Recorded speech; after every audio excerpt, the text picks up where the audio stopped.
Le agradecemos sobremanera a David Saucedo, él es especialista y consultor en materia de seguridad nacional. Es importante conocer las voces autorizadas sobre esto que ha ocurrido a nivel nacional, que fue la detención y abatimiento del líder del cártel Jalisco Nueva Generación, por las implicaciones que tienen estados como Michoacán. Agradecerte, David, que nos tomes esta comunicación y preguntarte justamente eso. Veíamos que tras la caída de El Mayo Zambada, la guerra intestina está muy centrada en el estado de Sinaloa. Ahora con la caída de El Mencho, pues ¿cómo puede pensarse este relevo en la dirigencia de este cártel y qué impactos puede tener en estados como Michoacán, en donde se calcula que la presencia del cártel Jalisco va más o menos en el 95% de los municipios del estado?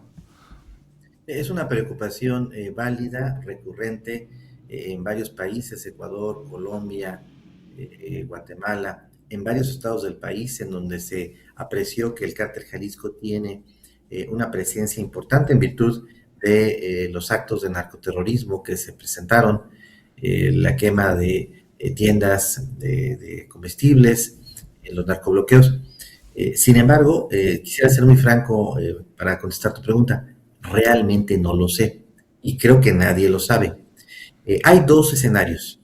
En el escenario uno, el cártel Jalisco ya dio la instrucción de repliegue permanente a sus tropas después de vengar la muerte de su líder mediante estos actos que paralizaron la economía de varias regiones y que provocaron pánico entre la población y a su vez erosionaron la imagen del gobierno federal.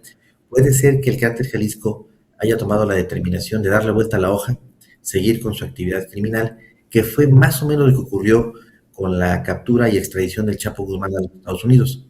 Los líderes del cártel de Sinaloa de aquella época, El Mayo, Los Chapitos, Aureliano Guzmán, su hermano, y Damaso López, tomaron la determinación de dejar este episodio atrás, no vengar esta circunstancia y no enfrascarse en una guerra ni contra el gobierno de México ni contra sus rivales. En el extremo opuesto está lo que ocurrió con el Mayo Zambada. Cuando el Mayo Zambada fue capturado y extraditado, en Culiacán, en todo Sinaloa, hubo una tensa calma durante 4 o 5 semanas y después se desató el infierno. ¿Qué es lo que ocurrió en ese periodo de paz? Acumularon municiones, armas, contrataron más sicarios para lanzar una ofensiva. Es decir, hubo una pequeña tregua para prepararse para ir a la guerra. ¿En qué escenario nos encontramos actualmente? El cártel Jalisco ya decidió dejar atrás y olvidar el asesinato de su líder, o bien están preparándose, acumulando poder, fuerza, para lanzar una embestida en contra de quienes lanzaron el operativo de captura que propició la muerte de su líder. No lo sabemos. En función de esta determinación que tome la nueva dirigencia del cártel Jalisco, que está conformada por los 4 comandantes regionales de esta organización, será lo que pueda ocurrir en entidades como Jalisco, Michoacán, Guanajuato, Zacatecas, de alta presencia de las células del cártel Jalisco. Regresando a tu pregunta inicial, ¿qué puede pasar con los escenarios de violencia en Michoacán? ¿Va a incrementarse la violencia o vamos a ver un periodo de relativa calma? Por el momento vemos cierto nivel de calma, pero esto pudiera no ser permanente. Se sabe que Nemesio Ceguera era originario de Michoacán y este vínculo de la tierra donde lo vio nacer era importante para él, al menos eso es, digamos, lo que se llegaba a comentar. David, ya a estos niveles como los que maneja el cártel Jalisco, esto ya pasa a un segundo plano. Decía que tenía un especial interés por Michoacán, quizá los sucesores no lo tengan tanto, pero algunos de los que se mencionan han estado operando aquí en Michoacán. Pues tú dices finalmente hay que esperar a ver qué es lo que pasa. Me parece que los escenarios futuros dependen de 3 factores. Uno, las determinaciones que tome la nueva dirigencia del cártel Jalisco. 2, las determinaciones que tomen los enemigos del cártel Jalisco, que están merodeando en las fronteras del vasto narcoimperio de los jaliscienses, para ver si existe la ventana de oportunidad para poder arrebatarles territorios que el cártel Jalisco les arrebató. El cártel Jalisco en todo el país es una fuerza de invasión. Ellos en sus orígenes solo tenían el control de 4 estados. Más o menos en el 2014, luego de la captura y extradición de Chapo Guzmán, el cártel Jalisco se expande por todo el país de manera importante, pero ellos esencialmente son una fuerza de invasión que llegaron a rivalizar con otros grupos locales, en Guanajuato, en Michoacán, en Zacatecas, en Chiapas, en Veracruz, en Tabasco, en la propia Ciudad de México. Es más o menos la misma historia. Entonces, aparte depende de lo que decían los jaliscienses, también hay un margen de maniobra que tienen los enemigos del cártel Jalisco, específicamente el ala del cártel de Sinaloa que conducen los mayos, la Malliza, y finalmente las determinaciones sobre este tema asuma de manera conjunta el Gabinete de Seguridad de México y de los Estados Unidos. Todo esto se desata a raíz, evidentemente, de una presión de Donald Trump para realizar la captura de narcotraficantes de alto perfil. Como tú recordarás, hace poco Donald Trump estuvo amenazando con el envío de tropas hacia los Estados Unidos, hacia México, perdón, tropas del ejército de Estados Unidos y de la Marina. Ahora queda claro que en esta famosa llamada que realizaron, que tuvieron Claudia Sheinbaum y Donald Trump, hubo un intercambio.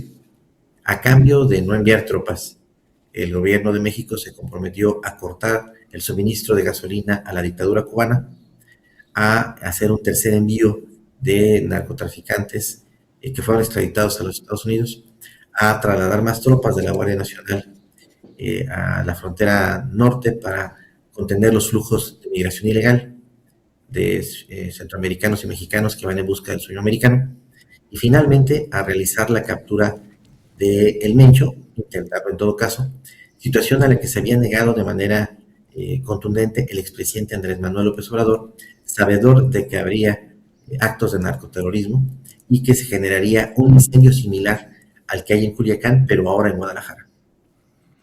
Finalmente, David, el mensaje que manda Donald Trump, el mensaje sobre el Estado de la Unión en Estados Unidos, se toma un tiempo para hablar sobre lo que pasa en México y él anuncia que continuarán justamente las tareas en contra del narcotráfico en México y se cumple hace unos días el año de que declaran estas organizaciones criminales como organizaciones terroristas. La mitad de ellas son michoacanas o tienen, digamos, su origen aquí en el estado de Michoacán.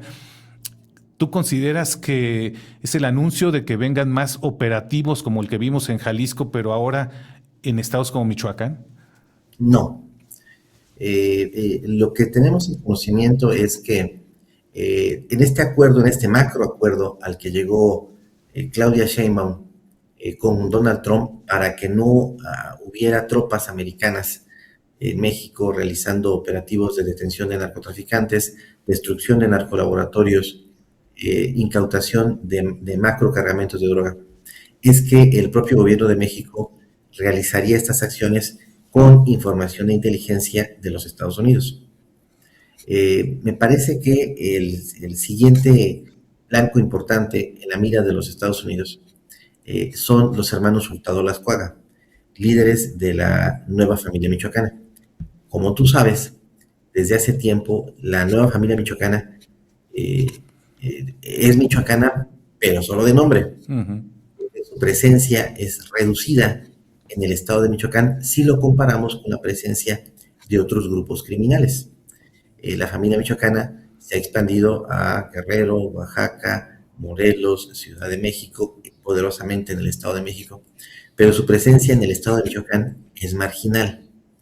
Entonces, si esta hipótesis es cierta y el presidente Donald Trump está buscando la captura, la muerte de los líderes del narcotráfico en México, entonces la atención no estaría en mafias locales michoacanas. En realidad no son grupos de macrocriminalidad, son mafias regionales. México solo tiene 3 grupos de macrocriminalidad: el cártel de Sinaloa, el cártel Jalisco y la nueva familia michoacana. Las mafias locales michoacanas son mafias pequeñas si se les compara con el cártel Jalisco y el cártel de Sinaloa. Esto no significa que vaya a haber, lamentablemente, un escenario positivo para Michoacán. Desde hace muchos años, me pesa decirlo y tú lo sabes, Michoacán está en una espiral de violencia incontenible. pero esto es debido a las fracturas internas que tienen los propios grupos locales del narco en Michoacán, a una serie de alianzas entre la élite política local michoacana con distintos grupos de narcotráfico y a la invasión de Michoacán por parte de tropas del cártel Jalisco Nueva Generación. Evidentemente es multicausal. Estoy siendo demasiado simplista, pero con el objeto de hacer todo esto más comprensible para nuestro auditorio. Entonces, no percibo como tal que Michoacán esté en el radar de las autoridades, pero sí va a haber, evidentemente, en Michoacán, en Jalisco, en Guanajuato, situaciones de alta violencia homicida. Ni operaciones Enjambre en Jalisco o Michoacán. Esperemos que sí los haya. Hay un trauma que tiene el Estado mexicano desde que se dio el episodio popularmente conocido como el Michoacanazo, con la detención de alcaldes, jefes policíacos vinculados con las élites del narco en Michoacán. Fue un operativo muy espectacular que lamentablemente derivó, si no me fallan las cuentas, prácticamente en la liberación de todos los culpados en aquello, la gran mayoría de todos los que fueron detenidos. De entonces a la fecha hubo siempre una especie de complejo de culpa, un trauma del gobierno de México de no realizar operativos de este tipo. Finalmente el actual gobierno de Claudia Sheinbaum los empieza a ejecutar, sobre todo debido a presión de los Estados Unidos. Yo sí esperaría que en algún momento, en este ánimo de romper los anillos de protección política con el que cuentan los narcotraficantes, Michoacán esté en el radar del operativo Enjambre. Yo creo que son 3 estados los que están en esta condición de municipios cooptados por el narco. Son muchos, pero los principales son Jalisco, Guanajuato y Michoacán. Bueno, pues ahí está. Nos ayudas mucho con estas reflexiones, David. Habrá que decirle a la gente que no solamente quedaron libres los implicados en el Michoacanazo, sino que después fueron funcionarios públicos y presidentes municipales y diputados. Así que no les fue nada mal después de que quedaron en libertad. David, muchísimas gracias por estas reflexiones y ayudarnos a entender la complejidad que significa el tema de la seguridad nacional hoy aquí en México. Muchas gracias. No, al contrario, gracias a ti, a tu programa, por permitirme estar con tu auditorio. Gracias. Gracias al consultor y especialista en temas de seguridad, David Saucedo.